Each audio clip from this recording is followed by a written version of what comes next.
we get out to the exit before we cross the road and everything else and get into the parking lot.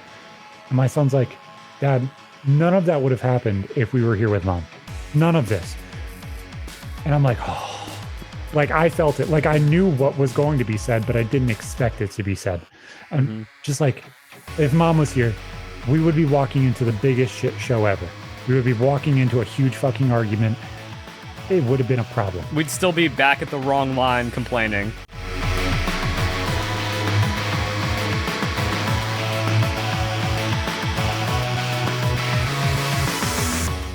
Boys, we are back. This is RMTS 153. There's a whole bunch of shit going on. Check out the merch that will probably be updated next month. So just that way you guys are aware. Subscribe. Everything is going crazy right now. We've had the two best podcasts that we've ever released viewership wise happen in the past month. So thank you guys. That's fucking awesome. Things are going crazy right now. They're not even Wendigoon episodes. So that's weird. Then we get Wendigoon on and who knows what's going to happen. It should be soon. I'm waiting on a text back. We started planning shit and then shit fell apart. So waiting. Go check out G Fuel. Use any of our codes since we're all fucking loved by G Fuel anyway. And goddamn, I've had an amazing week. Boys, what have you guys been doing? Because we still have sponsors after last week's episode? Okay. Like, let's go. But yeah, like Zach was late, but then that caused me to be late because I made a pumpkin macaroni sauce from scratch. Bechamel and everything, and then Zach just like, yo, where you at? I'm like, oh, I thought it was canceled because he was late, but now I've got dinner. My phone shut off. I had to wait for my card to come in, so my phone's all acting retarded. I'm an hour away from home. I was like, time-wise, I'm good. Oh, fuck, I stayed too long in the store, and I'm like, shit, I still have to grab dinner. So, that was my first bite. I can do better. I think there's a little too much red pepper flakes in here, and it needs more pumpkin. That's a lie. That's a lie. There's no such thing as too many. It's supposed to be a pumpkin flakes. sauce, not a pepper sauce. I don't like pumpkin, so it doesn't sound like ban him, kick him. You have that power, Zach. Pumpkin pie is fine, but I'm not putting it in my pasta. Oh, you're triggering me because like that, I don't like those people either. Pumpkin pie though, top tier. It's the number one pie. I can't. Yeah, of course. Yeah, 100%. But I don't like those people that are like, oh, I only like pumpkin pie, but I don't like pumpkin anything else. Get a squash pumpkin soup. Cookies. Yeah, anything dessert pumpkin people are usually for, but you got to go for savory pumpkin. Go to Panera Bread, get like the squash or autumn soup, and it's good, pumpkin adjacent, and then you can just do whatever with pumpkin. Pumpkin is universally good. Each their own. Or like raspberry. That's your reaction to my hype. I mean, you're saying squash and stuff. That's not even pumpkin. I mean, it's pumpkin adjacent. Pumpkin pie filling isn't. Pumpkin pie filling, I think, is only like a small percentage of actual pumpkin. It's like squash and stuff. So yeah, no, it's pumpkin. You look at it, it's 100% organic pumpkin puree. I mean, if you get that, but yeah, usually the stuff that I ate growing up, I would look at the can and be like, what? It's only like 30% pumpkin or something. But it's always weird when you get those things where it's like, oh, it's not even what you thought it was. It's like, what the fuck is this? You pick up your jar of Parmesan cheese and it says 30% cellulose. Like, what the fuck is that? That was kind of obvious. Like, you're eating wood. No, but like when you're 6, 7 years old, you're like, oh, this is cheese, isn't it? You turn around, look at all the fucking label. What the fuck is that? No, when I'm 6, I'm not going, wow, shelf-stable cheese. How did they do that? I'm like, that's got to be fake. Dude, it must be because I'm fucking old, but anytime I sat on the toilet, I would look at the ingredients on the shampoo. Because what the fuck else do you have to do when you have to shit? There's nothing to fucking do. My Game Boy's dead. It's in the fucking bedroom. You got fucking shampoo labels. That lasted until I was at least 14, 15. You weren't reading the Game Informer? R.I.P. They just shut down. I didn't have money. I heard about that. I don't know how GameStop's going to sell memberships anymore. That was like the main reason to get it. They also have this coupon when you have the yearly membership that you would get like $5 to $10 off per month, and you could stack them. Mm-hmm. And those are pretty nice. But that's like the only reason. Why are you paying $10 to get a $5 coupon? Okay, so am I the weird one here? Because when I go to the bathroom, I don't bring my Game Boy. I don't, like, even when I was a kid, I don't read shit. I don't have my phone out. I just raw dog it. Like, there for the deed. I don't get distracted. You're just thinking, like. Yeah, exactly. I'm on the throne. On the think tank. Pondering, exactly. That's Nah, I'm where always that's on my where all phone. Pokemon hating videos come. This person's a cheater. Here's the script. Have it all planned out in your head, straight from the shitter. No, my content's higher quality than that. I know it is, but that was too funny. Mhm. You're like, oh, this Pokemon will work. Okay, think tank, right in the shit tank. I No, mean, man, being it on your is phone on the TikTok scroll toilet. time.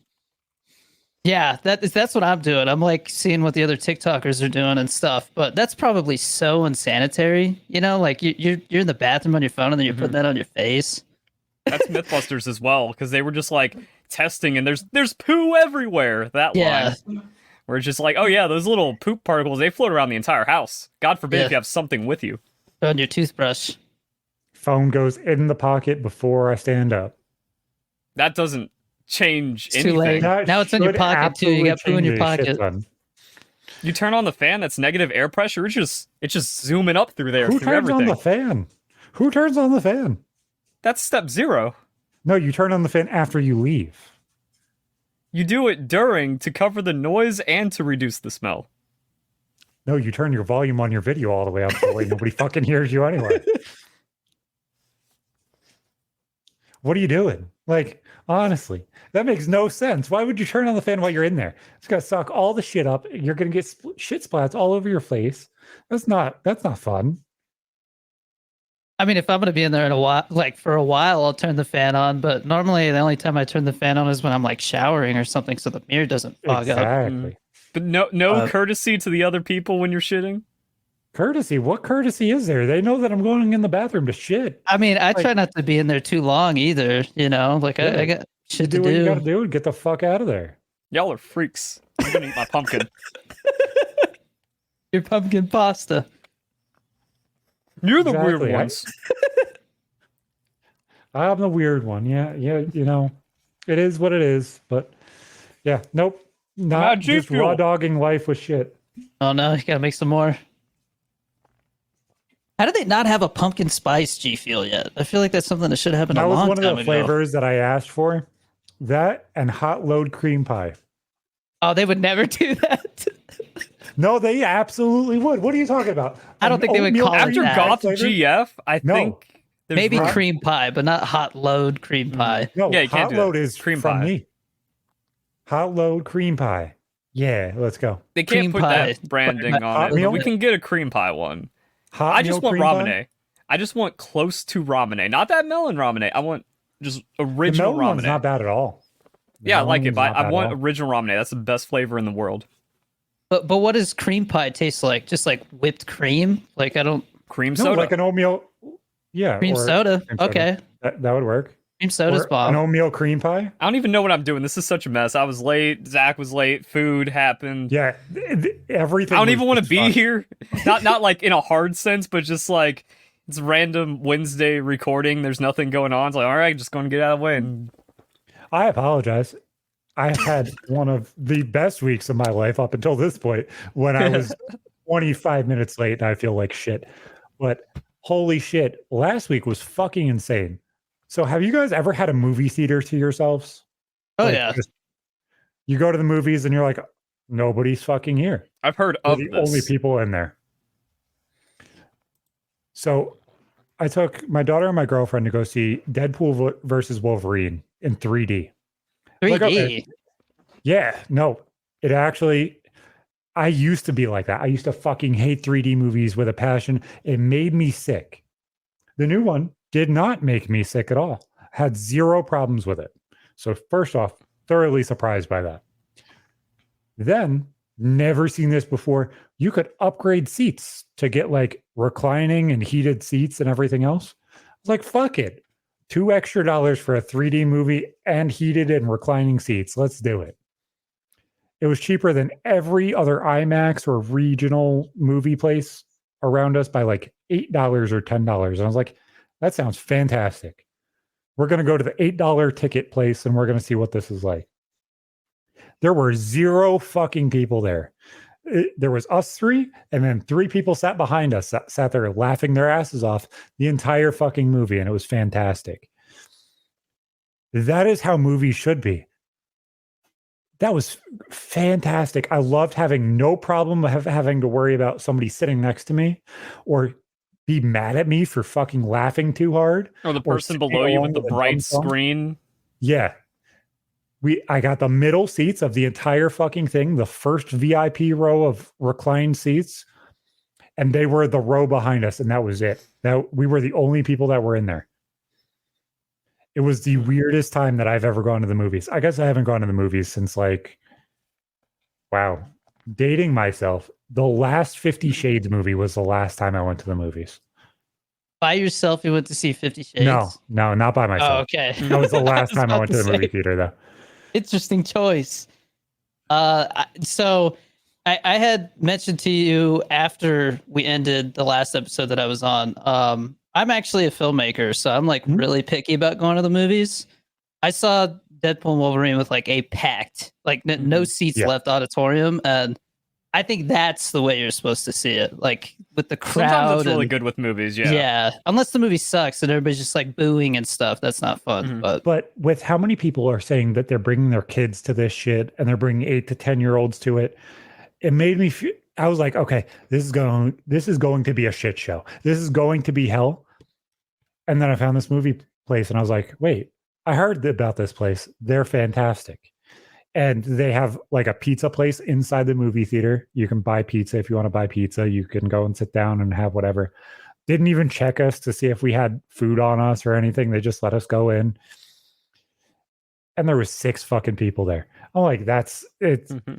You know that people that are going to an off-the-wall fucking movie theater, that's like, oh, we got 10 people here for a Wednesday night showing. Those aren't going to be the reject people that don't care about the movie. Those are probably going to be the hyper fans.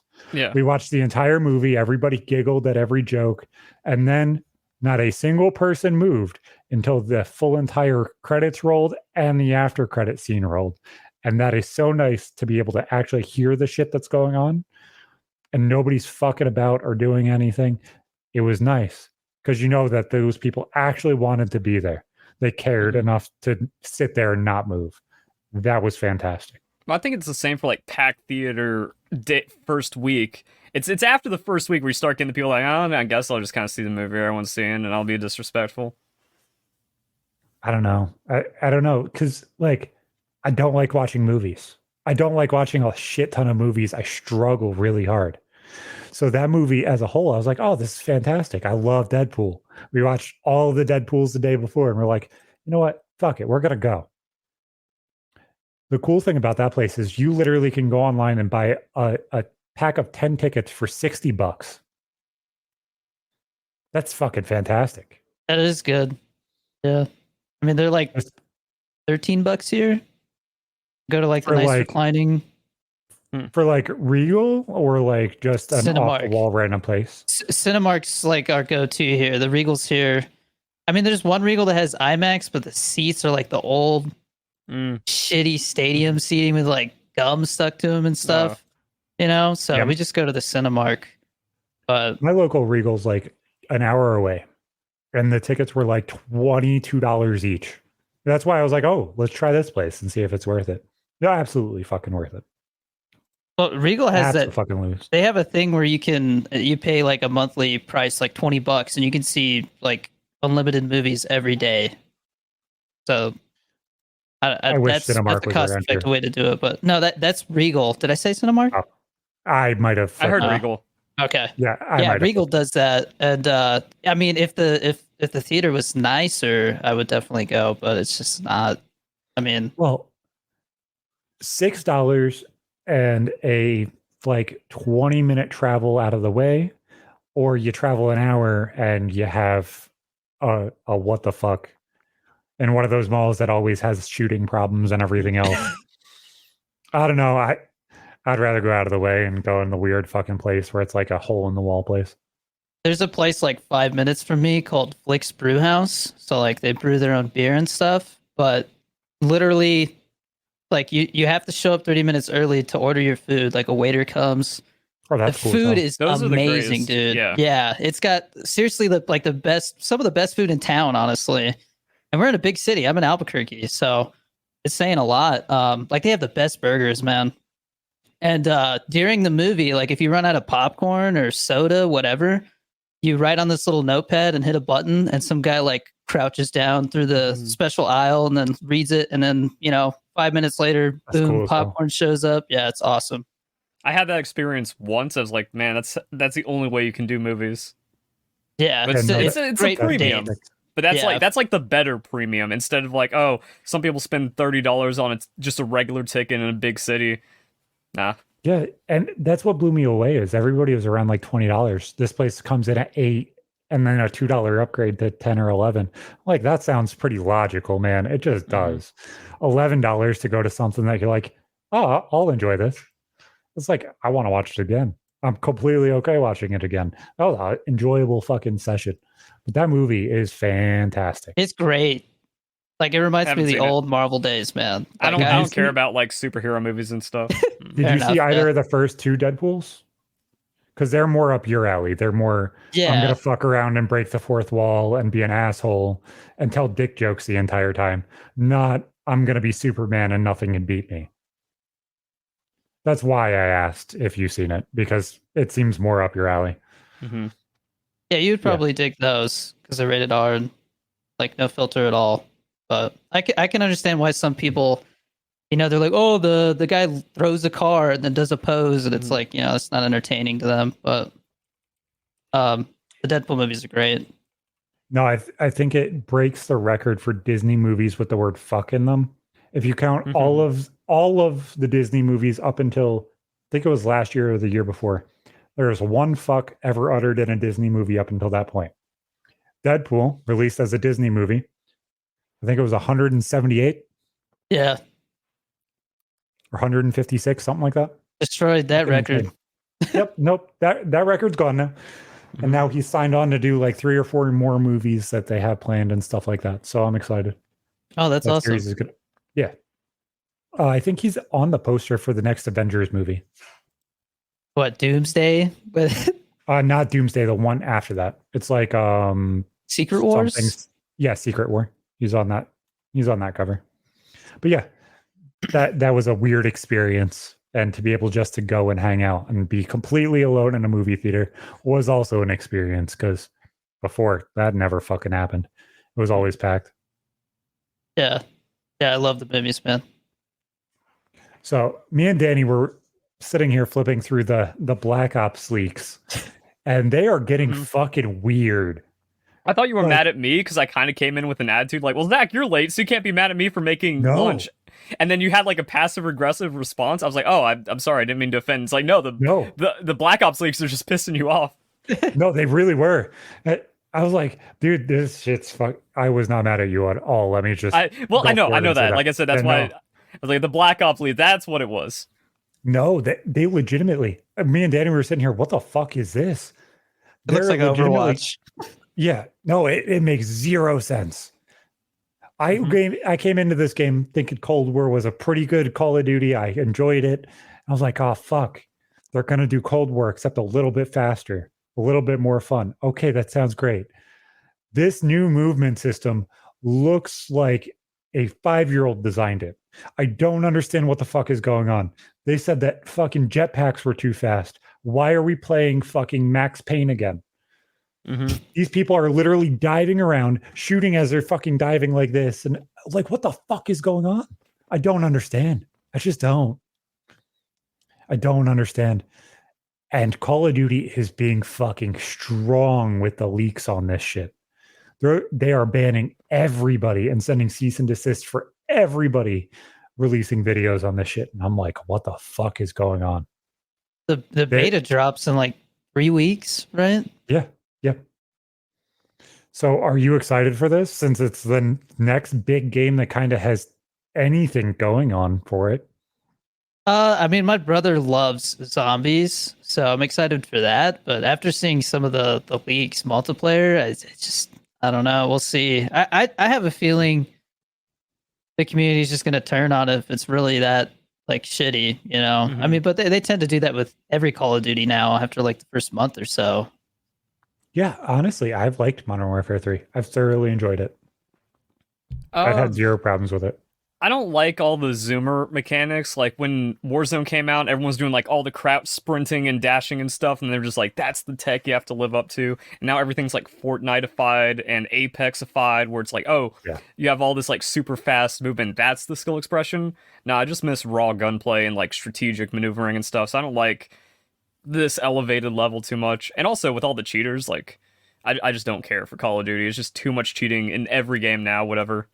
I guess somebody is working on a, the Modern Warfare 1 remastered engine? No. Modern Warfare Remastered came out with Infinite Warfare. It was like an add-on you could buy it for like $20 or whatever. It was COD 4 Remastered. Somebody's using that engine in COD 4 Remastered to release Modern Warfare 1 and 2 Remastered as like a brand new version. If this game sucks, I might just end up on that and just relive the old glory days of Modern Warfare 2 and Modern Warfare 1 and just go back to that again. I used to do that all the time anyway, and I'm getting the itch to do it again, but it's weird. It's really weird, man. It sucks because I live in that nostalgia of those two games so fucking often that I just... Oh yeah, you just only bring it up and you're only like, yo, this is where it's at. No, I just want to go back and play it, but it's like... Yeah, those early COD days, and you have like PKA, and that's just the time for you.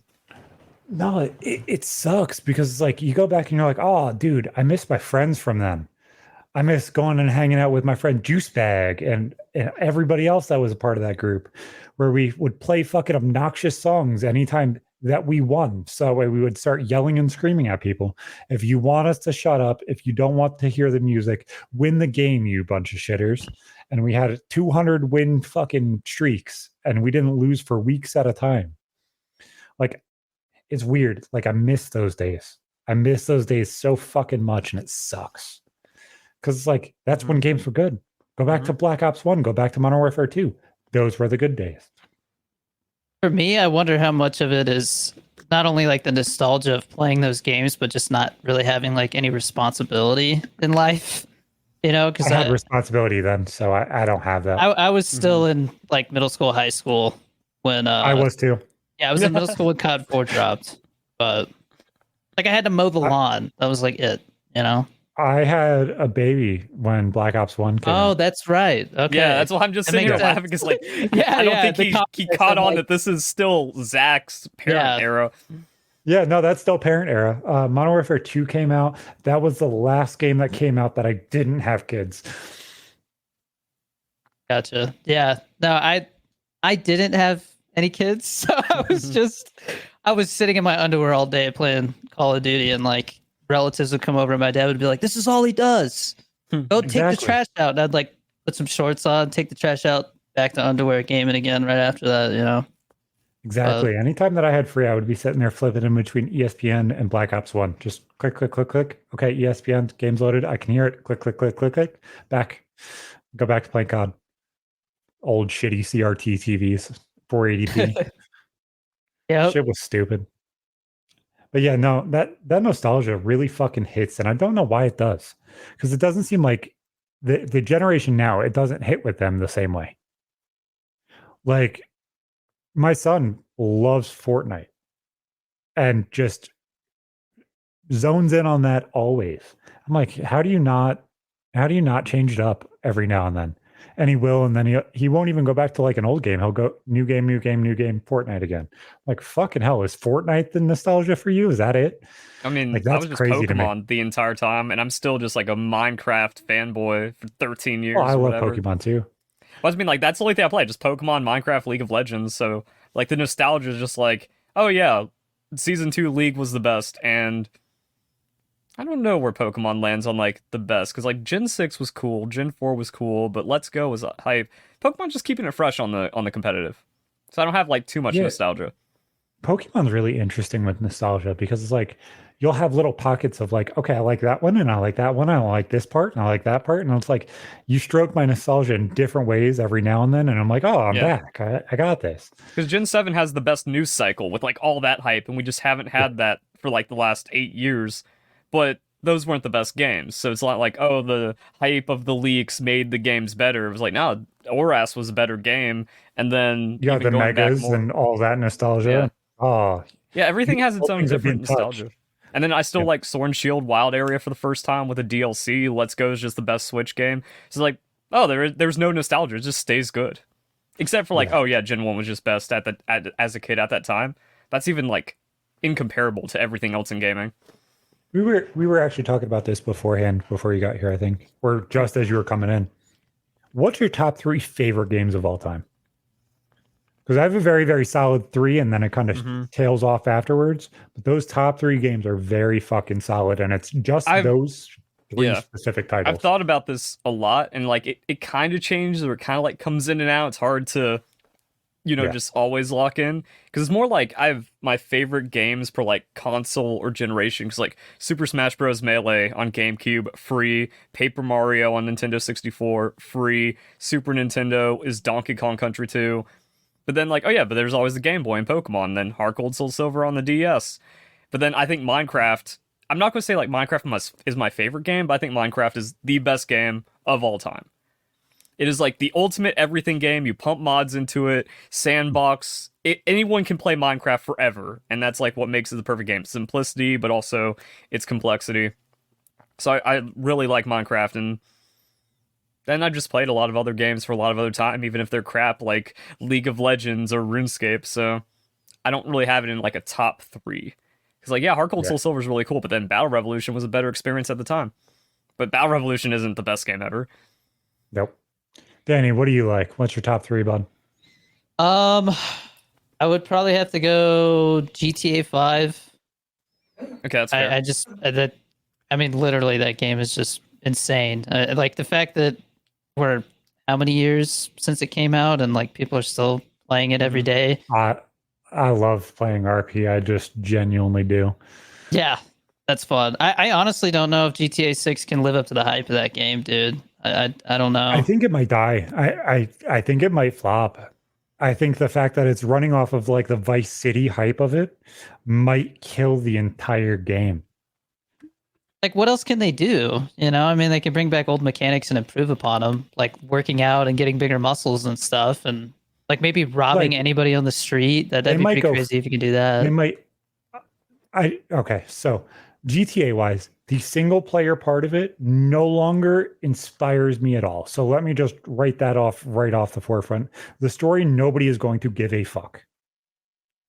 Anybody think that anybody's going to care about a story? I think they will. I think they will. That people love. Maybe the first month, GTA but the GTA story will not be the reason why they keep going back to it. And people playing GTA 5 still so much isn't because like they're running back the story, or the story True. will put them into that position. It's like, no, they just want the game. I still see clips from the campaign all the time, though, on like TikTok and stuff. So people are reliving it. It might be relivable, but it's not like I'm going to go jump in a jet and fly around the map 50 times because I want to play single player. It's not I'm going to go steal a tank because I want to go play single player. It's not like going back to Vice City. And I thought this was everybody. It might just be me. Oh, you want to go wreak havoc for 20 minutes and then you're done with the game for a little bit. To me, that's where RP kind of did something and was fantastic, was like, it's not, I'm going to go get a jet. I'm going to go get a tank. I'm going to go steal 50 cars or beat the game. It's something completely new. It's actually something that you can accomplish step by step by step. And I think that's why I liked it so much, was it was something that was grindable, that wasn't so heavily determined by what the story is in the game. You literally could do fuck all. You could do anything. Yeah. You could grind your way to the top. You could steal your way to the top. It could be either way. Mm-hmm.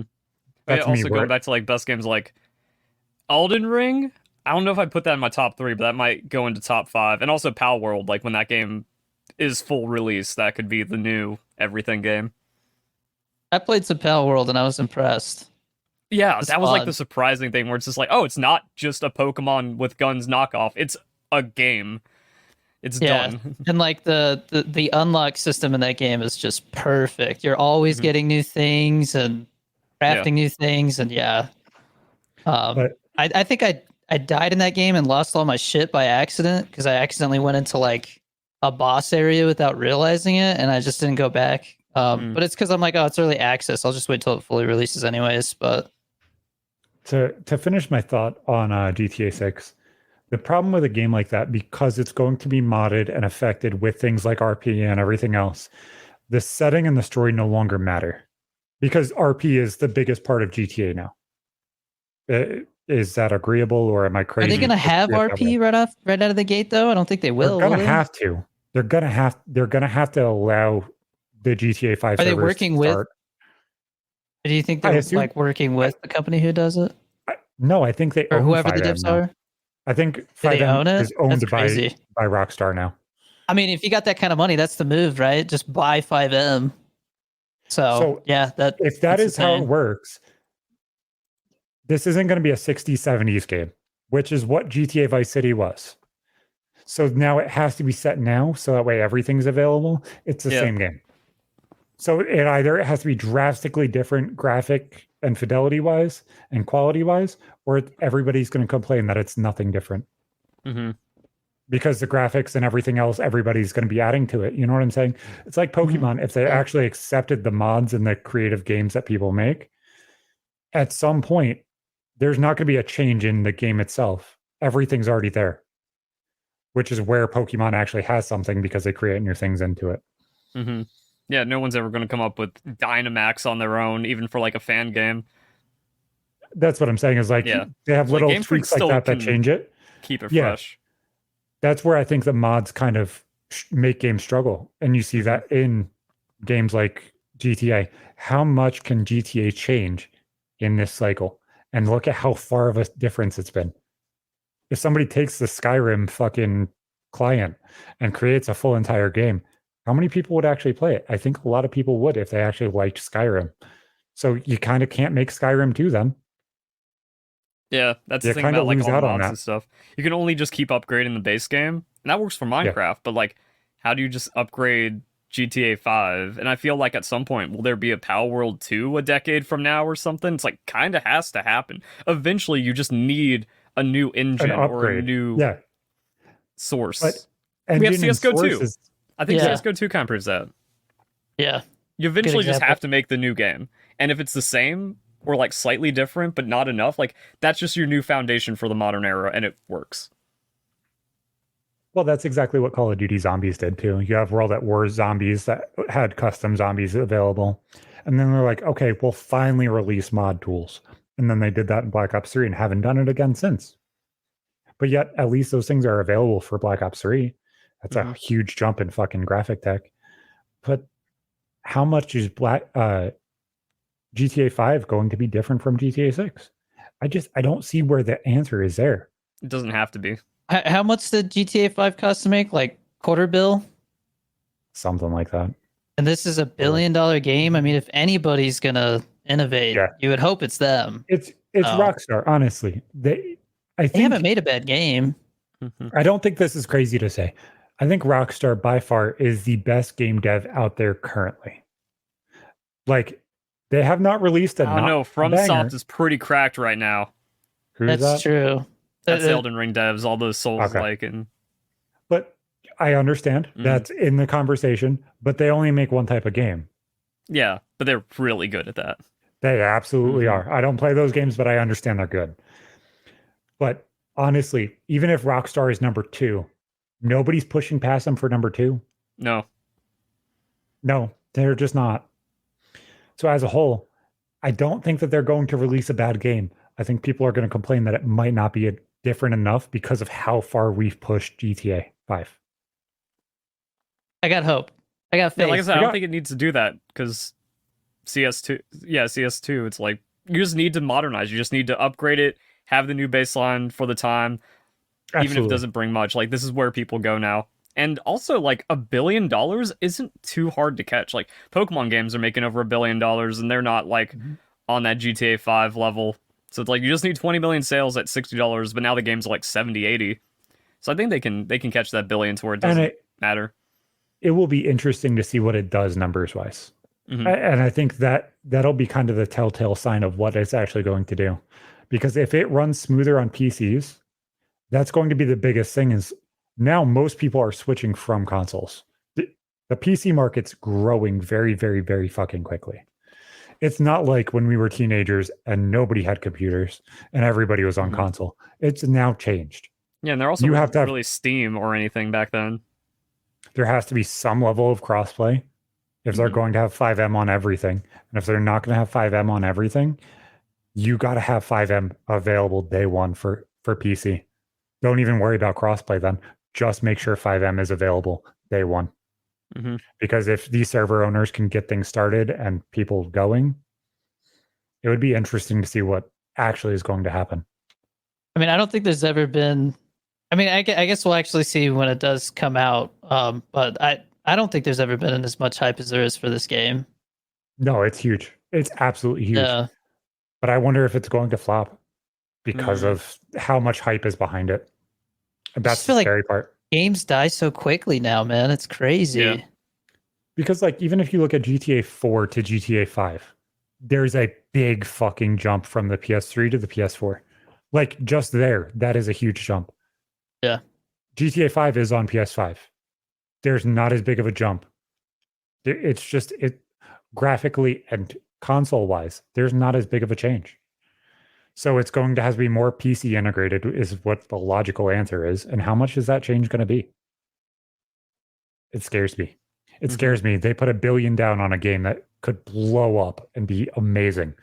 But if they don't have the tools and everything fine-tuned at the beginning, it might be a huge fucking failure. It will never fail. It will absolutely make at least $2 billion, no matter what happens. Because I'm not saying that is a failure. I'm saying that if it might die player base wise until the mod support comes.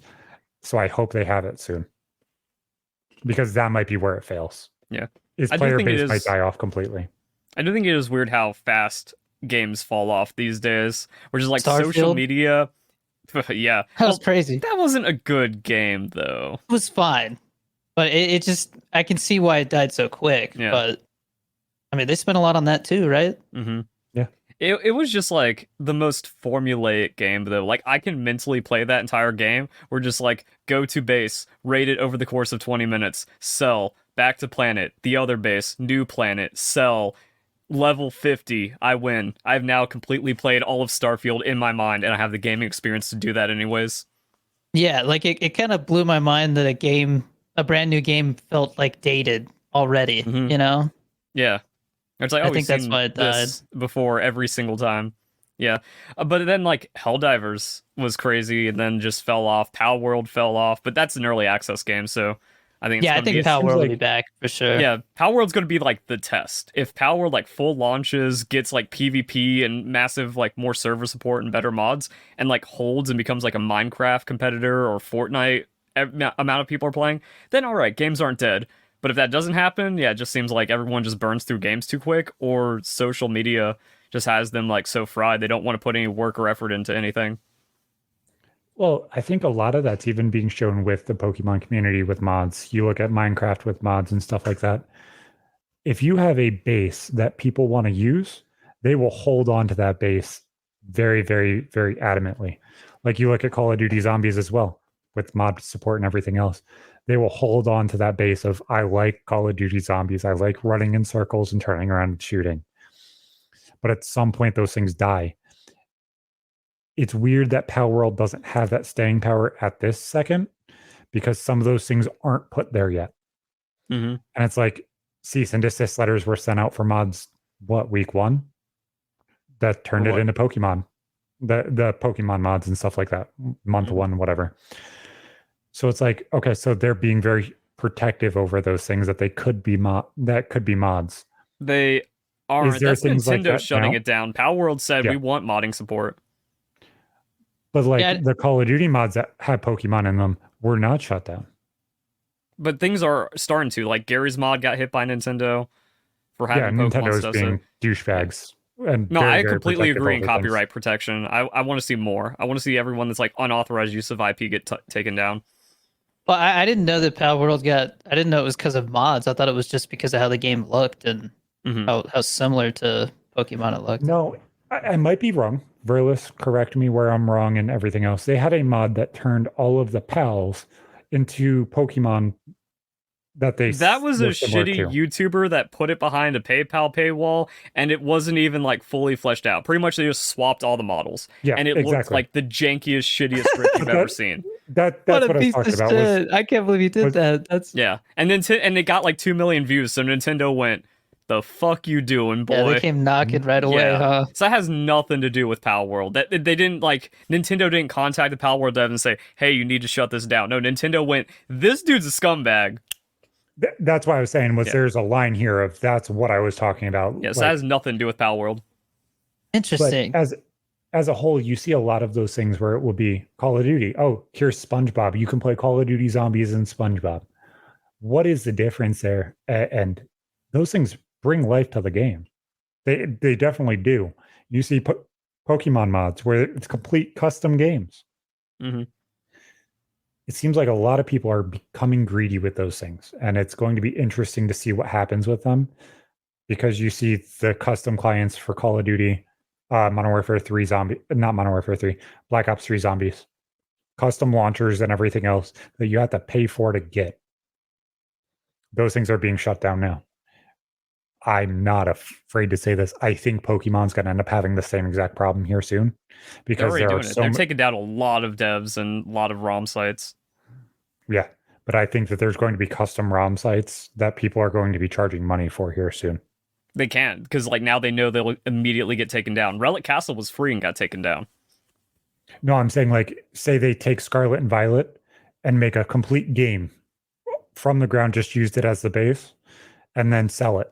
They know they can't do that. Like, no one's starting that project because they know they will get DMCA'd instantly. So are the people that are doing it with Call of Duty retarded?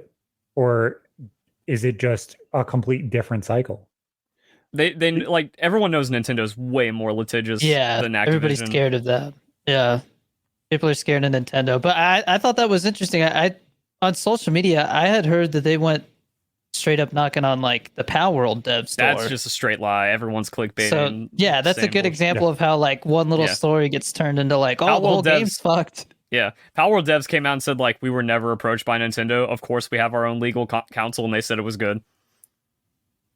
There is, like a mystery of, like, 2 pals from the first trailer that, like, look exactly like Pokemon. They never made it into the finished game. But then, apparently no contact from Nintendo to shut it down. And even, like, if you look at parity law gives you the availability to slightly change things and sell it. You can rip off Dunkin' Donuts and create a shirt that says Dunkin' D's nuts.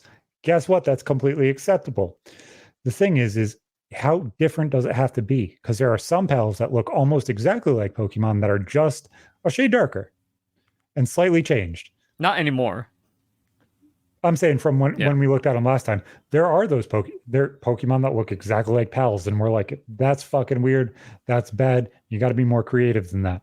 But you were creative enough not to be flagged. So I accept it. I understand. But some of them are they were right on that line of, that's almost the same thing.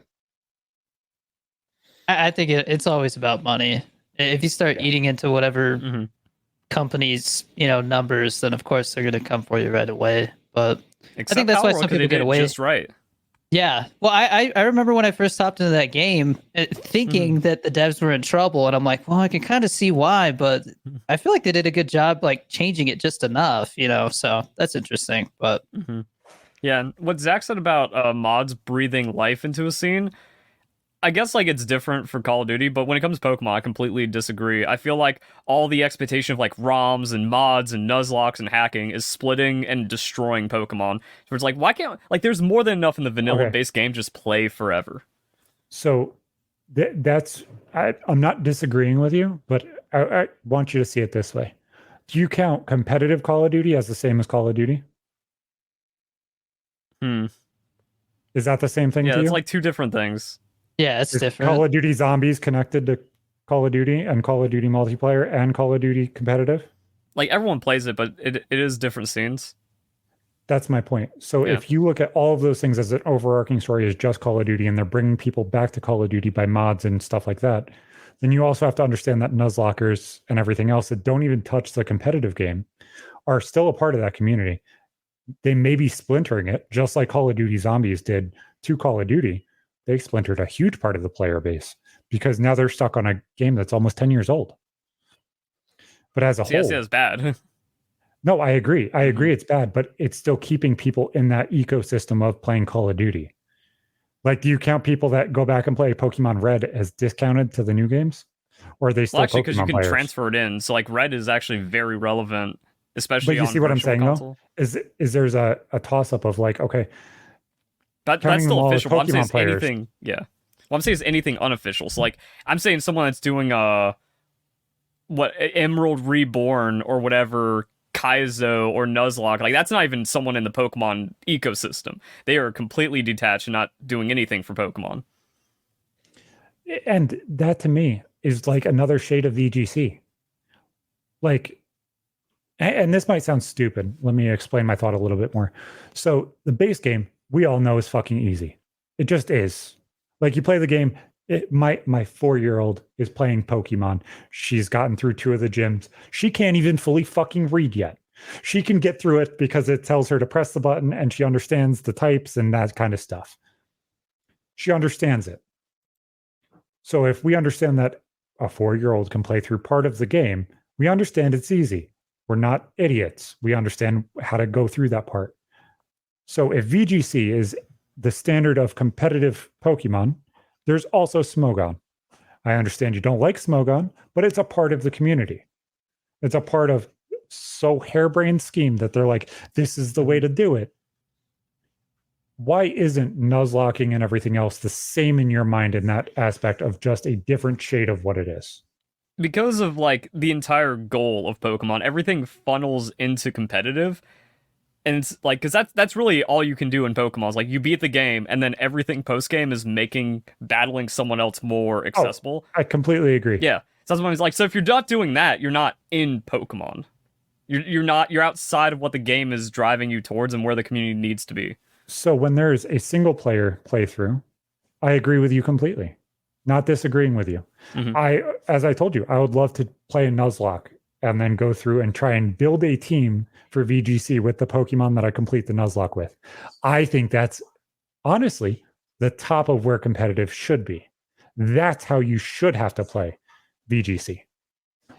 You stream the. This is why. Because it makes you learn how to plan for what you need when you go to the tournament. Yeah, but you it also don't has have like the entire stupid game. RNG and all the Nuzlocke rules. Like I think the base game is perfect for what it is. And I agree. That's why I'm saying I understand where your argument is. But I also think that when those people are playing Nuzlocks or more competitive, challenging ROMs, that is them learning that game at a different level than what my 4-year-old would, or somebody that just like would play normal Call of Duty. Yeah. My son, who plays normal Call of Duty, might not enjoy competitive Call of Duty. He does, but he might not. It's a different game. So not counting all of the Call of Duty players in the same vein doesn't necessarily work. Just like those ROM and ROM hackers that like the challenging games might not like playing VGC. But if you brought Nuzlocking into the competitive mode like that, it might actually bring more interest to it because you have to play the game, and playing the game, you can't fucking cheat because that game cartridge is validated when you go there. And I think that would bring you more into accepting it if that's how it was done. Absolutely not. Because then I think that adds too much. Like VGC is already too much of a knowledge gate and skill gate for a lot of people to get into. Adding Nuzlocke on top of that, it's like, again, now we're just talking about ridiculous shit where it's like, Pokemon's great as is. The reason why I love it, it's like I said, that base gameplay is so perfect. How often are regionals made? How often are regionals played? Every 2 weeks sometimes. At least. Okay, then my thought process is wrong. If you did it every 2 months and did it every 2 months, you played the game and you had to replay the game to. Nah, it's fucked. That would kill Pokemon instantly. I don't even want to do that. I don't want to replay a Nuzlocke of Pokemon every 2 weeks to compete. That's why I said 2 weeks. Not 2 weeks, 2 months. I mean, I don't want to do that every 2 years. But could you see where that would be beneficial, even if it's just once? No. You don't agree at all? What makes Pokemon great is not the RNG of what you roll and adapt to. It's being able to theory craft the 1,000 pieces that have 10,000 options inside of them each. That's why I'm saying it would be interesting, because there is no meta then. Like, Ban and Protect in Call of Duty during Black Ops 3 was my favorite, because it was, you have to play with what you're available to have. It's not play with the best gun. You might be able to get something broken through Ban and Protect and have a shitty gun. My theory on game sense and like competitive development is a lot different on like, yeah, you can do that. Like if playing Nuzlocke makes you better at VGC, just like vanilla VGC, because you did some crazy theory crafting or understand the game deeper through Nuzlocks, cool. But then you still translate it back into core Pokemon. Now, if it doesn't do any of that, then it's just a waste of time. So, oh, you spent 200 hours on your Nuzlocke, and now you cry and you hack into VGC and you're a cheater now because you just don't want to play Pokemon. I just want people playing Pokemon. Just play Pokemon and be normal. That's where it gets interesting to me, is like they want every Pokemon to be played. So, okay, so how do you do that? How do you make it so there is no meta? Or you ban cheating, and then it doesn't get solved instantly. And, every 2 weeks is probably a bit too much if we want to be honest. It should be one monthly. Or one regionals monthly. So also, this week, I brought the kids to the monster trucks for the first time, and that was a fucking blast. Danny, have you ever gone to the monster trucks or Monster Jam or anything like that? I know you have a son. I have vague memories of it, but I just saw something about them doing a monster truck event here, so I did think about taking my son. So I would suggest, if it's a small indoor stadium, don't do that. It's bullshit.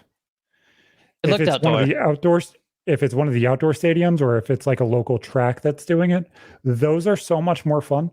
So local to me is Albany, and they have a small basketball arena that is dog shit to see them in, because they're doing nothing.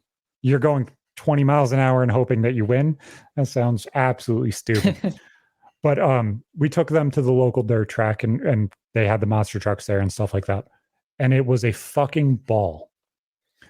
So I was like, okay, this is going to be like a $200 night. Let's go have fun and enjoy ourselves and stuff like that. And my littlest is 4. She just turned 4, and she's a little hellraiser. She's on one always. She's like, you press the gas pedal and she's got like always on go, or she is sleeping. Though she only has 2 speeds. She's always going or she's sleeping. And I've never seen her sit still other than like doing something that she wanted to do more in my life. She was thoroughly interested. She sat there watching them. She tried to ask and understand. Even when she got tired of wearing the headphones, she let me cover her ears so that way her ears didn't get hurt. And she sat there enjoying it the entire time. And it was fantastic. It was fantastic to watch her thoroughly like get giddy to do something. And, that's weird to kind of do. You know what I'm saying? Like, let's try and theory craft how to get a kid to enjoy something. When do you bring your kid to the fucking museum? Like, honestly. 100%, yeah. What the fuck? Why are you bringing your 5-6-year-old to a museum? That sounds absolutely like hell. They actually have some museums here that are like totally oriented for kids. So I think it just depends on the museum. But like I wouldn't take them to like the freaking Oppenheimer nuclear or the Natural History Museum. There's parts of it that's like, yeah, kid oriented. They're going to touch the Jacob's ladder and it's going to go up. But like, how you're paying what, $40 to go to a 20-minute time limit thing? Here's my thought, because like my mom is into scrapbooking and she made like a scrapbook of like all the things we did as kids.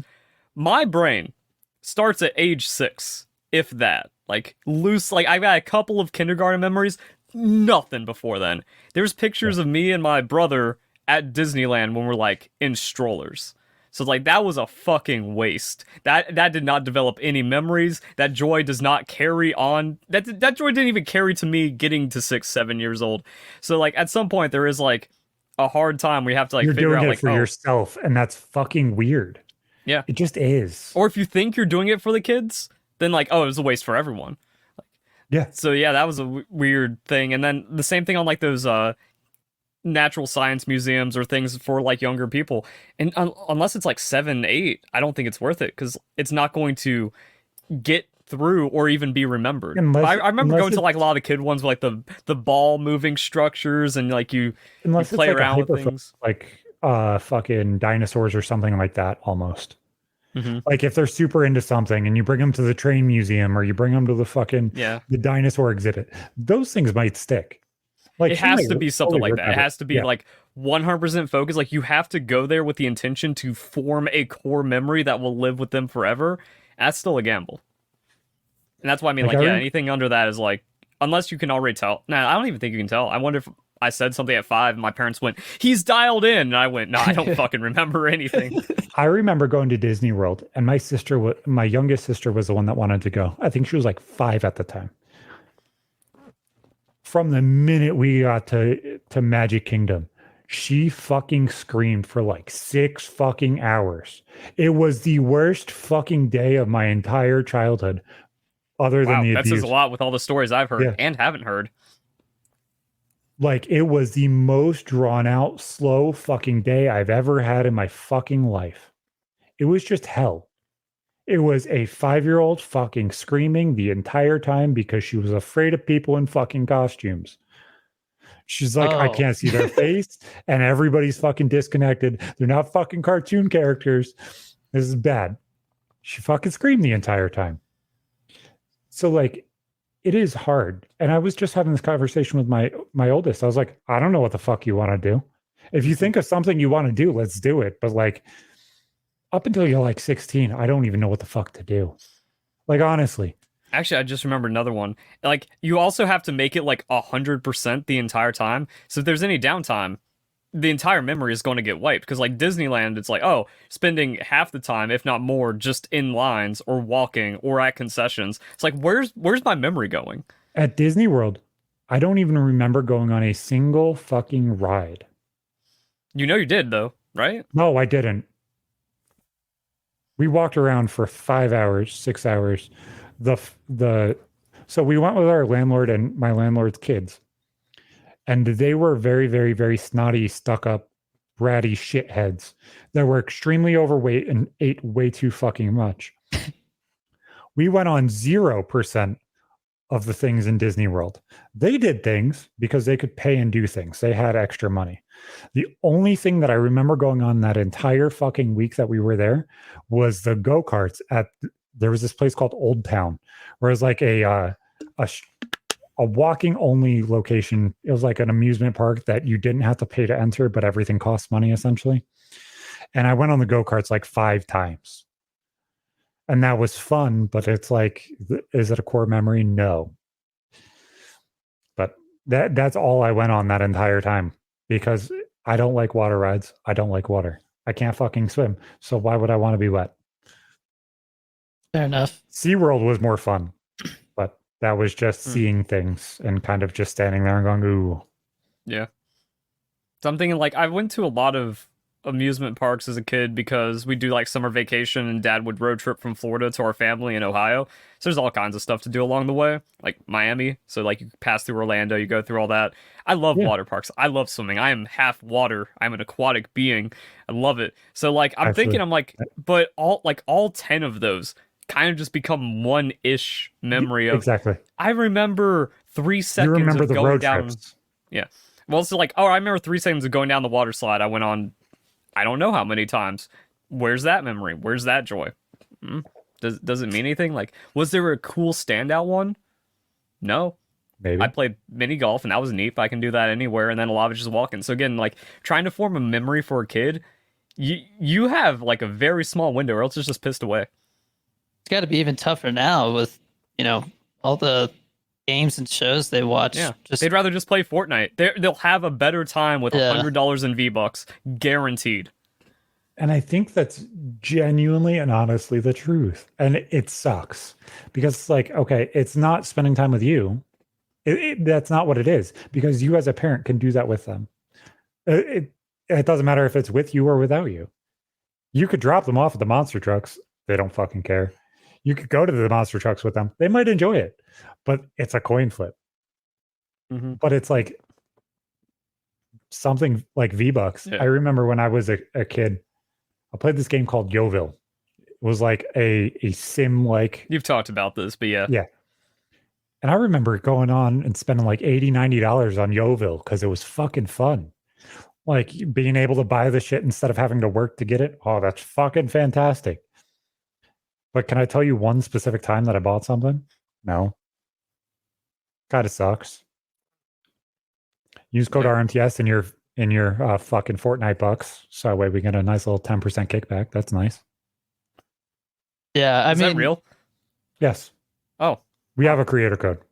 Code RMTS. nice. Sponsored by Fortnite. Even when we go to like restaurants, if the food is not, if my son doesn't like love the food, he's like asking, 10 minutes after we sat down, like when are we going home? Because he wants to watch TV. So yeah. it's tough, man. I think like maybe depending on the family or depending on the person, but for me it's like it has to be S tier or it's not memorable. So it's like it's worth buying the VIP pass, it's worth buying the line skip, it's worth the $200 upgrade. Because I'd rather throw away the last 3 vacations since those I don't even remember those. I don't even know where we went. And then like if you just spend twice as much on like the ultra super mega premium, this will be the best experience of your life. Exactly. If you only aim for those, that's the play. And the funny thing is that you mentioned food in restaurants because I like making my sauces, and like the reason why I made this pumpkin sauce is because I want to be a saucier, and that's because when I was a kid, I went to a restaurant and had the best trout of my life. It was a white wine sauce. I don't know what like they did to it. I was a kid, but it was the greatest thing I've ever had in my life. So I'm chasing that high by making a dozen different sauces. I have a garlic cream sauce. I've got this sauce. I've got lemon pepper sauce in my arsenal, a ginger butter sauce, and like some other ones I can make. So it's like that has changed my life, and it was just a $25 trout at some random restaurant in Florida. When both of you guys cook, do you go by a specific recipe or do you cook to how you smell and taste and see it come to be the thing that you want it to be? I'm 75% intuition. I go by recipes. A lot of times, if I feel like if it doesn't come out the way I think, I'm like, oh, I definitely messed up the recipe. Like it's my fault. It's not the what I mean. Like I didn't do something right. Like I don't know if it's ADHD. I don't know what the fuck it is.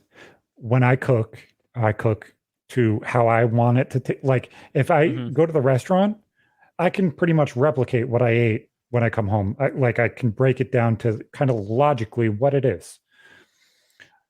And I think that's probably what Tony does.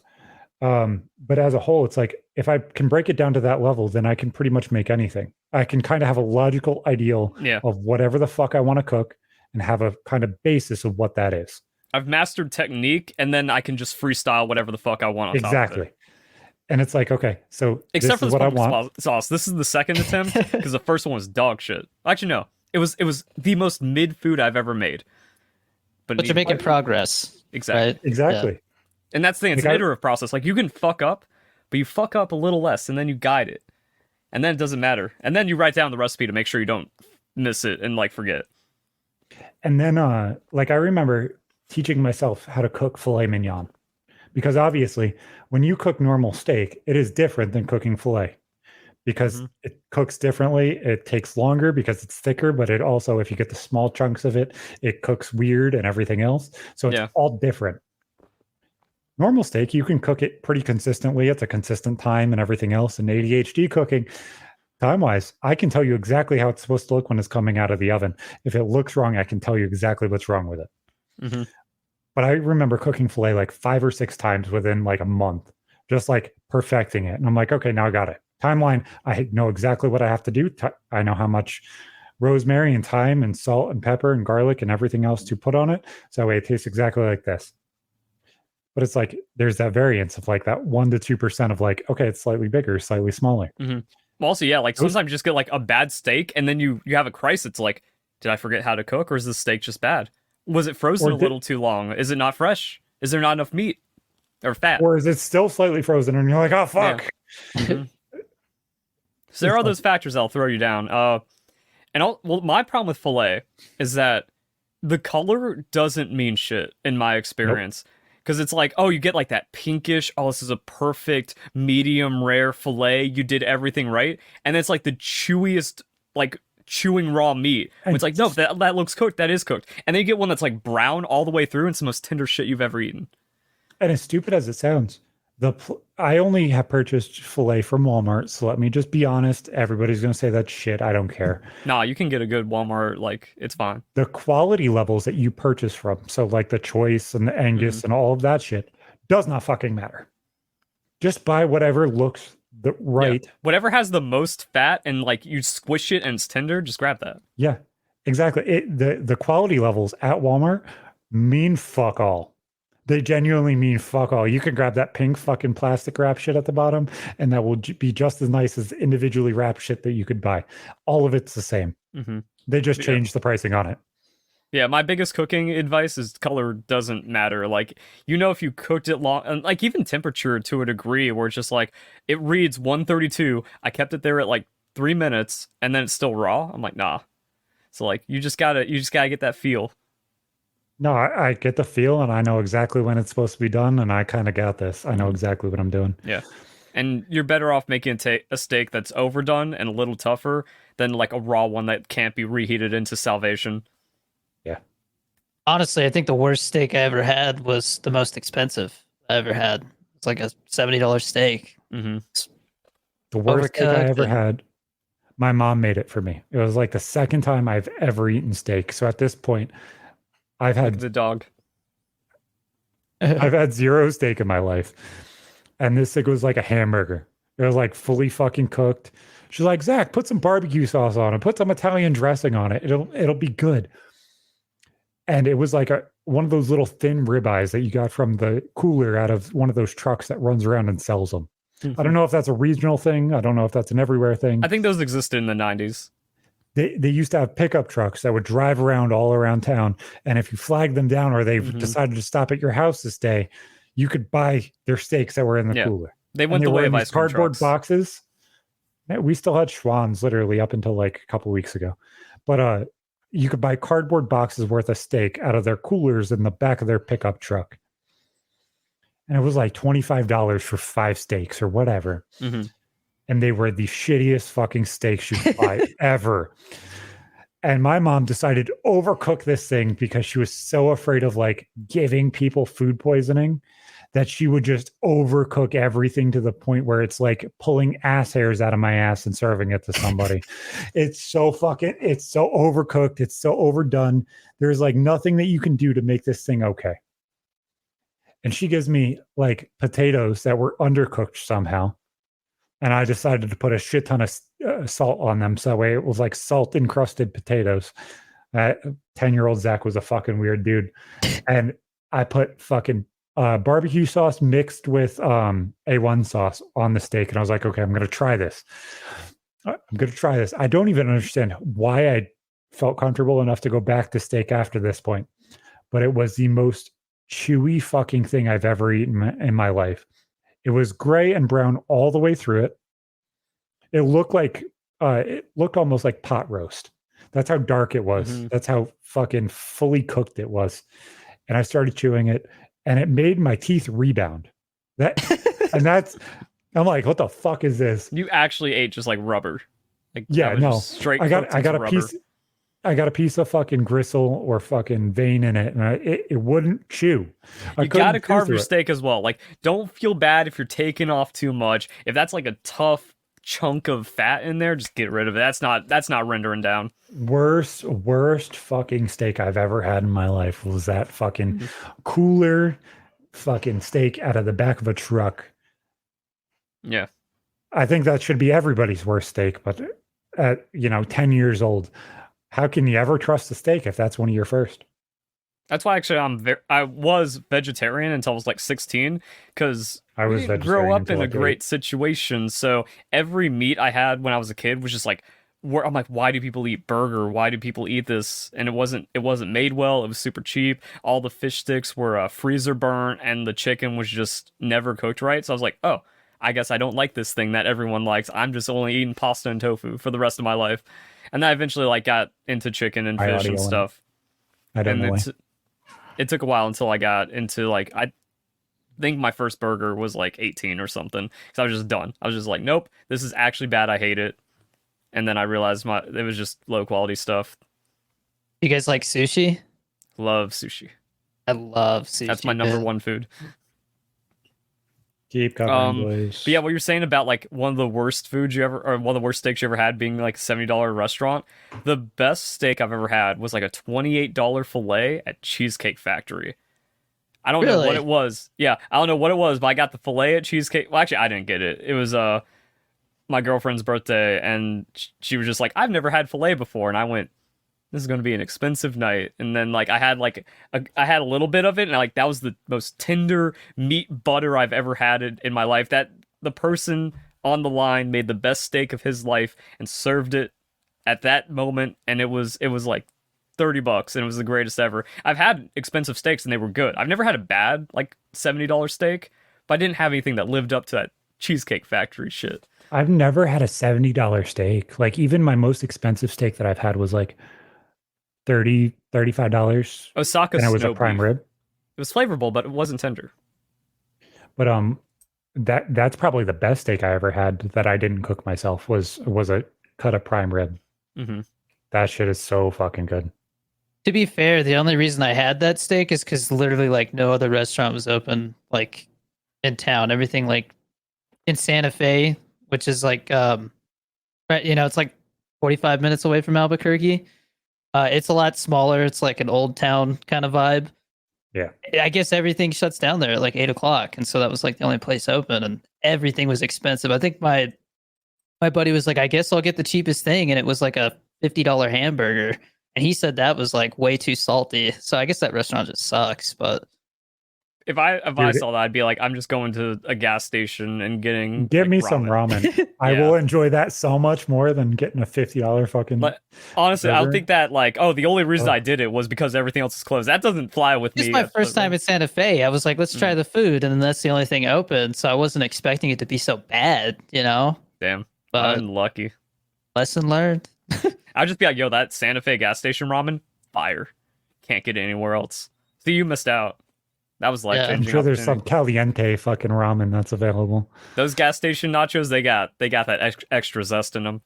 Those hot diggity dogs, I'm sure, are fucking fire. But yeah, no, I thought it was crazy that she actually thoroughly enjoyed the monster trucks and chilled the fuck out. And then it got really fucking cool. So for the longest time, anytime that something took longer than it should or anything else, my wife would throw a fucking fit about everything because it wasn't how she expected it to go, or she kind of got iffy about things and got pissy about shit. She would throw a fucking fit. I was like, babe, I'm going to stay with the older two kids and we're going to get the stuff signed. Is that okay with you? And my girlfriend's like, yeah, go ahead. So it starts raining. I'm like, take the baby, go get in the car. There's no reason to keep the baby in the crowds. I'll stay with the older two and I'll get them taken care of and everything else. And we stood where we expected them to do all the signing and all that stuff. And because it started raining, they moved it. So we're standing there waiting in this pod of people for like 25 fucking minutes. No sign of the drivers and everything else. No sign. And I'm like, fuck. Let me go ask the vendors to see if they're moving it or something like that. It's kind of logical. That's why they're not here yet.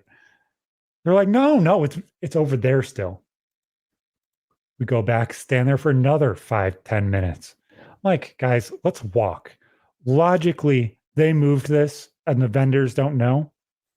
Let's just go over there and walk around and look. We ended up being the last in line for the signatures. My son looks at me all nervous. He's like, Dad, can you talk to them so that way, I don't have to? I'm like, no. I was like, you told me that time. Yeah, exactly. You told me that you want to do YouTube. You told me that you want to stream. You told me that you want to do this stuff. We're not going to play the game of Dad's going to do it for me. You're going to do it. You're going to do all of it. You're going to talk to every single driver. You're going to introduce yourself. You're going to joke around with them. You're going to put yourself on the map and have that interaction. I was like, you're going to do it. He's like, okay, Dad. He sits there and talks to every single one. My daughter did too. And we get down to the last one. He's like, guys, you're the last one. He signs everything. You're the last one. And he pulls a American flag out. He's like, this was on the winning truck tonight. I want you to have it. He signs the American flag because he was like a firefighter truck or whatever. He signs the flag. He's like, this is for you guys. And he wraps it around my son's neck and he's like, that's for you. I said, buddy, before you stop, you just made my son's night. Now I want to make this even cooler. You want to come on a podcast for like 2 hours and joke around and have some fun and tell some stories and be able to kind of, he's like, absolutely. And I will do it with any one of my teammates that you guys want. We'll all come on. We'll all do individual episodes. Whenever you're ready, message us. So not only did he make my son's night, they're coming on the podcast and coming to hang out and tell stories and everything else. That's crazy. And I was like, okay, I'm going to use this as a learning time to show them it's like, ask, because if you ask people things, they will do it. Because most life people doesn't work out that well. So we get out to the exit before we cross the road and everything else and get into the parking lot. And my son's like, Dad, none of that would have happened if we were here with Mom. None of this. And I'm like, oh, like I felt it. Like I knew what was going to be said, but I didn't expect it to be said. And just like, if Mom was here, we would be walking into the biggest shit show ever. We would be walking into a huge fucking argument. It would have been a problem. We'd still be back at the wrong line complaining. No, we would have been yelled at to leave as soon as everything was done. And it's like, that would have never happened. And I was like, and him seeing the difference of this wouldn't have happened was cool to me. And then him having his night made by just somebody random. It's like, no, you get something special. You get a part of the truck that drove here tonight was so fucking cool. Yeah, that's an incredibly powerful moment. His face lighting up, being able to tell everybody, I got this and I did this and I did that was so fucking cool. Because it's like, he wants to be a streamer. So him having the guts to talk to somebody that I have the availability to get him in a conversation with, like, that's the first step. What happens if I'm able to have Hex on here? And I'm like, Bud, can you do something for me? Like, we had Ronnie from Red Jumpsuit Apparatus on here at one point. I was like, if I'm asking too much, tell me. But today's my wife's birthday. Can you wish her a happy birthday for me and talk to her for a minute? Like, I don't care if you say no, it's okay. And he sat there talking to her for like 5 minutes. It's like those things, like having the balls to ask and having the balls to be like, hey, can we do something is a huge fucking step. So it's like, dude, if you're going to be a streamer, you have to have the balls, and you have to have the balls from day one. Because any question you don't ask, anything you don't try and strive for, those are going to be the steps that get you into doors. You know what I'm saying? Yeah. Especially with my job. I also think it's how you ask as well. Like, obviously, it sounds like you're very respectful about how you went about it. Because, I mean, I hear horror stories, you know, where people come up and they're already taking a selfie without even asking and stuff. And, like, that would just piss people off, you know?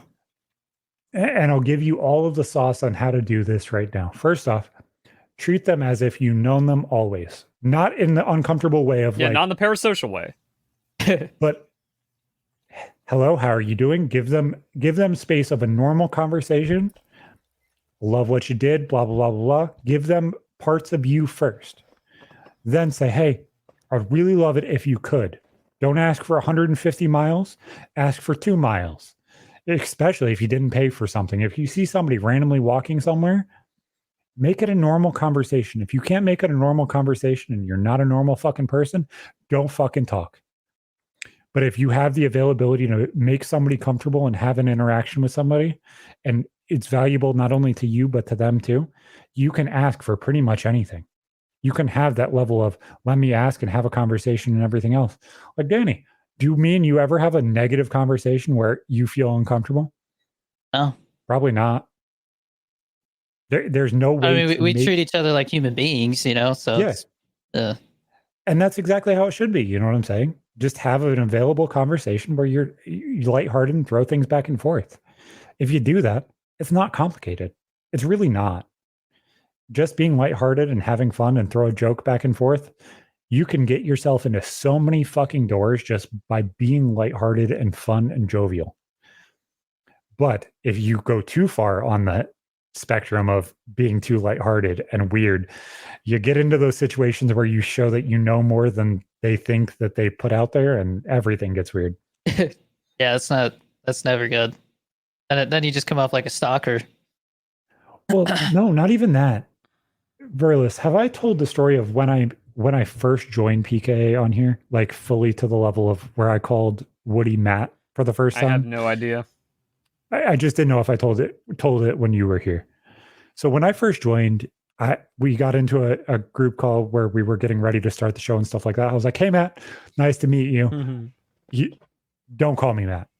Whoa, I wasn't trying to be like. I felt fucking awkward. I was like, "Fuck." Like I was trying to be respectful and like I didn't. Bro, if anyone runs up and calls me Tony instead of Verlis, they're out. Instant. Oh, I know. But you trust me enough to be like 50-50, flip back and forth, and whatever's in the conversation. I've said Tony on here twice. Tony? Twice this episode. Damn. Twice this episode. Both times you answered to it absolutely eloquently and perfectly fine. See, that is the thing. Fuck you. You have to make people comfortable enough in the conversation to have those bits and pieces. You know what I'm saying? It can't just be draw blank out of the wind. And that's what I did wrong there. You know what I'm saying? I tried to be too respectful where it's not a respectful situation. And that to me was weird. But no, it's crazy because if he is able to do these things and he's able to do YouTube or streaming or whatever, how much more equipped is he going to be because he doesn't see somebody, even like a monster truck driver who's living a dream job, as a level that's so much higher than him. He sees them as human now. He just had conversations with them, and he knows that I'm having conversations with them whenever I feel like. That to me, I wanted to get that point across to them where it's like, guys, you guys can talk to anybody. It doesn't matter if it's somebody off the street. It doesn't matter who it is. Those people will answer. And if they answer, they're human. So don't treat them as if it's some big and crazy thing. I still struggle with it. I struggle with it all the time. See, I think that even goes beyond like the whole YouTuber streamer thing. Like you just need that in life, and you just need to have the ability to take initiative in doing things. Like again, the waiting around in the wrong line. If there's no one in your friend group that goes, I'm actually just going to ask someone, or let's go over there where like some people are shuffling over and see if that's where the action is. Like your life just sucks. Like you're going to miss out on 90% of cool things happening by not stepping up for any situation. Because like this happens a lot at anime conventions or just like conventions, social events that you go to. Like you actually have to be not the NPC, go away from the crowd and have that ability inside of you. So it's the same idea. It's not only like, oh, if you want to be a YouTuber streamer, do that. No, if you just want to live life, do it. Well, absolutely. I'm just saying that I think that is such a skill that is so dead set on this job specifically. Like if you're uncomfortable interacting with your chat, you cannot be a live streamer. If you are awkward towards people that are interacting with you, you cannot stream. You might have to create completely scripted content and never interact with a fan ever. It worked for Wings though. He actually interacts with chat though. Imagine if he just didn't interact with chat and he was just silent to them the entire time. Like, I don't understand how those streamers do it at all. But like, especially with the way streaming is going now, having the availability to interact with people that are above you in your opinion are step one now. That is step one. Like, and I guess the kind of base job that this was entertainment wise in normal everyday life was like sales. Like if you're in a car dealership and you have the availability to talk to everybody the same always, you are going to succeed better than every other person at that job. Yeah. Because if you treat a mom on welfare being able to barely buy a car and a dude who's going to walk in and buy a Lamborghini the same exact way, you will sell more cars because everybody will be comfortable. And that's what I wanted them to learn is like, if you're able to make people feel comfortable and you're able to ask things of people and have that interaction, then you will succeed at a different level. Mm-hmm. Yeah, I thought that was interesting. Yeah, that's cool. Sounds like a core memory. I hope so. At least for him. I don't know if it's going to be for all of them. I couldn't tell you. But I really kind of hope that they actually enjoyed themselves. Like enjoyed themselves to the point where they're able to enjoy it and be able to be like, I like doing this. Like my daughter, my youngest daughter, the baby, was running around asking if we could go to the monster trucks again. She's like, can we go tomorrow? I was like, no, we got to go next year. And she got all excited. We're going next year? Like it's stuck enough to the point where it's like, I want to do it. Okay, that might actually be something, even if it's not a core memory of that specific time because you're 4, it might be a gap memory where you're like, I went to the monster trucks. I enjoyed doing this. This might be a thing that she enjoys. And that to me was cool. So I put the thing in the chat for you so that way you can pick a story. And while you're picking a story, so what is your superpower? Rillis, what is your superpower? The superpower I want or my superpower as it is? Superpower as it is right now. Being able to just like take a game and just solve it. Like actually having an above room temperature IQ seems to be a superpower these days. Strong critical thinking and critical breakdown skills. That is my human and DDR. Your logic and my logic. That level of logic that we have to break things down or understand things that some people don't is really fucking crazy. Like I remember seeing a comment like 3 or 4 days ago. It's like, if you guys did an Idiocracy radio level thing, it would blow up. And it's like, the fact that that would blow up, calling people retards for not understanding normal everyday things, that blowing up blows my fucking mind. Mm-hmm. Danny, what would be your superpower? I think like cloning myself so I can be in 2 places at once kind of thing. You know, no. Your superpower you have as a normal person now. As a normal person, like right now, like what do you do better than superpower is? Yeah, what do you do at a level that's not normal? Jeez, I don't know. I mean, I just work all the time. Like I guess is that my relentless drive? I have relentless drive. Like I'm always motivated. That's definitely, again, like much like just being kind of smart is a superpower these days. Yeah. Actually wanting to work just doesn't exist.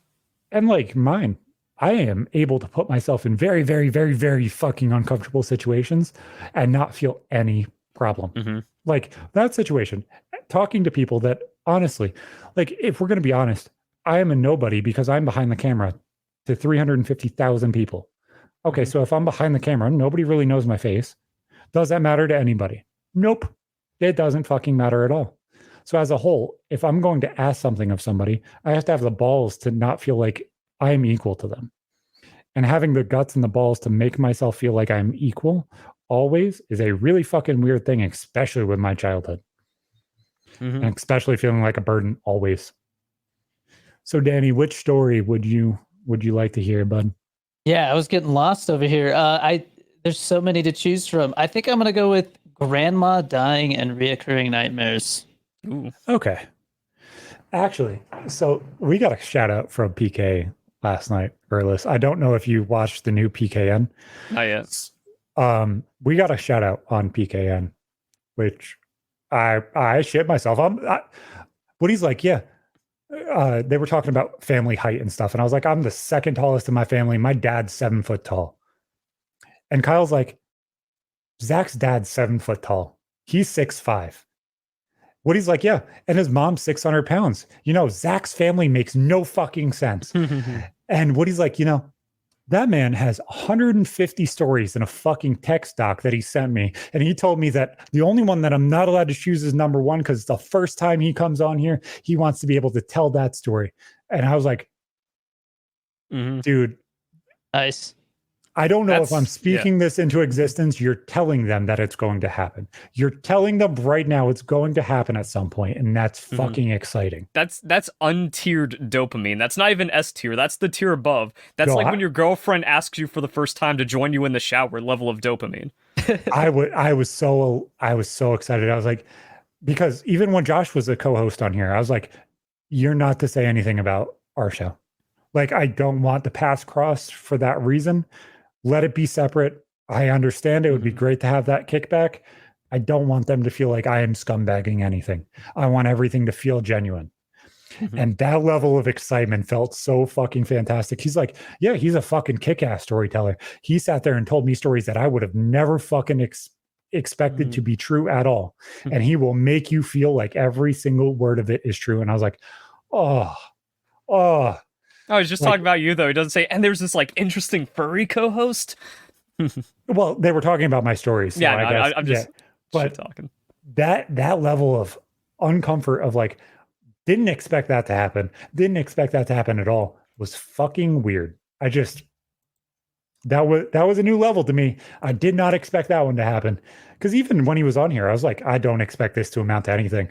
I shot my shot of like, if you want to hear the story, maybe. Yeah, I heard that. I'm like, oh, Zach's throwing that out there. Oh, let me drop my nuts on the line a little bit and see if it fucking works. I think it might have. I fucking think it might. There's a conversation going on behind the scenes where I might be thrown in. And that to me was fucking weird. So you guys get to hear a little bit of the excitement behind the scenes, but I was excited. So you wanted to hear grandma dying and where that was for recurring nightmares. Recurring nightmares. Yeah, this is all tap out of the episode since like everything was late and a little delayed. You can just tell the story without me because my dog's going crazy. Yep, you're good. I had a good show. Like, yo, I get to talk about cooking and what's on. Like, it was still a good show. It's just like, oh, now we're running a little beyond what I was expecting. Nope, you're good. Awesome. Continue, Verlis. Yeah, it was cool. Like I said, I was like, oh, Danny's here again. That's just good. I'm down. No, Danny has to be a normal. I figured get him back in there since we had a space. No, go ahead. Go walk your dog. Go have fun. I'll tell the story and have some fun. So, my grandma was like my person. Like, if you think of your person of like, oh, this person is everything to me. They're everything that I kind of was at that time. Everything. Like, she was my mom, essentially. My creation is a bit fuzzy. I was made for my grandparents. I was with my grandparents at least 50% of the time. So I remember the day my grandma passed almost entirely, and I was just over 4 years old. Like, she passed right after my brother passed, and that kind of made it extremely hard to me because my brother passed and I was just about to turn 4, and then my grandma passed after I turned 4. But that entire situation burned into my head to a level that I can't fucking explain why it's so burnt in. I remember we went out that day. We went to Walmart, which was probably like a 20-minute drive. And we didn't even get anything big or crazy. I just remember the ride to Walmart. I remember my grandpa's purple Dodge Caravan because that was the color she chose. She just wanted that Dodge Caravan. And we got home and we pulled in. Funnily enough, that is my girlfriend's, her family owns the over 55 park that they lived in at the time. So like our paths crossed a little too much. But so that family connection's weird. But we pull in and they're like, Zach, go hang out and go play your video games. So I sat down, turned on my Sega, started playing Sonic 2. About 20, 30 minutes later, my stepdad walks in. He's like, Zach, what are you doing? So he sits down and starts playing Sonic with me and everything else. And my mom goes out and hangs out with my grandma and my grandpa. And I hear a bang at the door probably like 20, 30 minutes later. My aunt and uncle came. They dropped something off for dinner or something like that or whatever. They leave. They called me out there. And we sit down and watch Monster Jam, which is why I wanted to bring my kids because it was a part of my childhood too. We sit down and we watch all of Monster Jam. I remember exactly what Monster Jam it was. It was the Pontiac Silverdome. There was the retaining wall randomly in the middle of the track, and it was fucking weird. I remember all of it. I actually rewatched it on YouTube probably a year and a half ago, just because I wanted the nostalgia of it. I was able to find it, and I was like, oh, look, I remember that one. Like, my eidetic memory is fucking weird. And after the show ends, I run and go pee, and I come out, and my grandma collapsed on the floor. And this happened like 2 or 3 times before this, where they had to call 911, and everything was okay after that point. And I didn't feel right. Like, something just there was an eeriness to everything, and it just didn't seem normal. It didn't feel like all the past times. Something just didn't feel right. And they called 911, and she left in the ambulance. And I looked at my mom and I said, "We need to go." I don't know why. At 4 years old, I had this level of pull. I was like, "Mom, we need to go. We need to go see grandma." And she's like, "Zach, I think you're right." And I guess she passed away. She was going to the closest hospital, which is about 20 miles away, instead of the hospital she would normally go to, which was about an hour away. And she ended up dealing with, I believe, congestive heart failure or something wrong with her lungs because she had emphysema as well. And she passed away over the bridge that I absolutely fear. Like, I don't know if it added to my fear of bridges, but I've always been fearful of bridges. And this just kind of made it worse. When they told her, I guess, that she was going to this hospital, the local hospital, within 5 minutes, she died. Supposedly, because she died in the ambulance, not in the hospital. And we walk in, and my uncle's sitting there with her. And he said, "She was asking for you." I was always told that she died in the ambulance, so I have no idea what's honest and what's truth. When we got there, she didn't talk to us. I remember the dark, gray, dimly lit room. It was that weird tan that all hospitals are. And, the only lights that were on were the ones that were in the like shade, where it's like casting light on the back wall. So it kind of diffuses the light. We stayed there for like 20 minutes. And that was the last time I saw her because I didn't go to her funeral. And I started having these weird ass fucking dreams, like really fucking weird. My favorite movie at the time was Twister. Have you ever seen Twister? Yeah, love Twister. The sequel to it came out recently. It's a movie about chasing tornadoes and stuff like that. And at this point, a tornado just passed our house probably about a year before, maybe 6 months, give or take. I don't know timeline wise when all this stuff happened. I could try and pick up bits and pieces, but so much of the history of it is really kind of hard to grasp and like figure out exactly when it was. You're 4 years, fuck it. Most people don't even remember when they're 4. Most people don't remember when they're 10. We were just having this conversation. But there is a drive-in in my local region. And we went to this drive-in like a handful of times. And there's an intersection right before the drive-in. And there's this part in Twister where the red Dodge Ram is like the big fucking focal point of the movie. It becomes the truck that's on the cover of the movie. They kind of redid it with the new one as well. And my grandpa brought me to buy his Dodge Ram. He bought a black and red one. It was kind of funny because we watched the Flying Dodge movie together. So it connected to that too. And that's probably part of why it connected to me memory wise. And me, my grandma, and my grandpa were driving the black Dodge Ram that he purchased after she passed, and he traded in the van that they had. We would take a right instead of going left to go to the drive-in, up over a hill and down into this valley almost, where it's just like farm fields, like nondescript farm fields where there's like hedges separating the farms and all of that stuff. Like everybody, I assume, can picture this. I could be wrong. This could just be a upstate New York thing. Couldn't tell you. But and then this nightmare would replay from that part, from pulling into that road and going down the hill into this valley where there's a whole bunch of farms. And my grandma would look at my grandpa and be like, "I can't do this anymore. I can't keep going like this. I'm hurting too bad." And that's where you would hear a tornado and you would hear the sirens go off. And up here, there's no fucking tornadoes. None. There's no tornado sirens. We have tornado watches that go on the TV. That's about it. Tornadoes don't fucking happen here. There's been like 100 in like the past 100 years. There's maybe one a year, if that. And she looks back at me and says, "I'm proud of you, and I mean it." And as that happened, the tornado would spin and suck up the truck, and we would all pass away. And I would wake up every single time, every single fucking time. That nightmare happened until I was 15. I rewatched that nightmare at least 1 to 2 times every month, every single year for fucking 10, 11 years.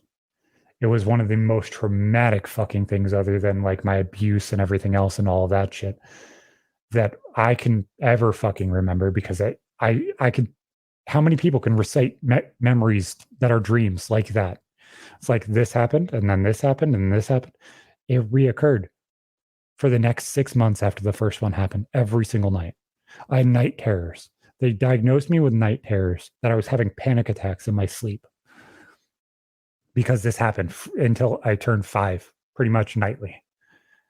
And it caused a lot of my suicidal ideation, actually. So I was suicidal at the age of 4 because of all this shit, the nightmares and everything else. I just wanted to roll out my window, because my mom put my bed, she stacked like 2 mattresses on top of a box spring, and my bed was level with a window. And she's like, Zach, this is a 3rd-story window, so there's a ladder that you have to throw out the window to climb down if there's ever a problem. I always wondered what would have happened if I just rolled out of it. It's like I would have died. I'm not that dumb. Like, suicidal ideation's a bitch at 4 years old, but like, it sucks, because those nightmares triggered me so fucking badly for so long. It's crazy. I had that reoccurring nightmare again, probably about a year and a half ago. No, it was about 2 years ago now. I watched Twister with my kids. It was like, oh, whoa. And then that nightmare happened. I'm like, whoa, no, that's fucking weird. I was able to rewatch Twister, I think like a week and a half, 2 weeks ago, and I was completely okay. But it was weird. I talked about the nightmare afterwards, and it was just a weird, unsettling thing to have happen for so fucking long. So that's been RMTS 153. We'll see you fucking next time. See you later, boys.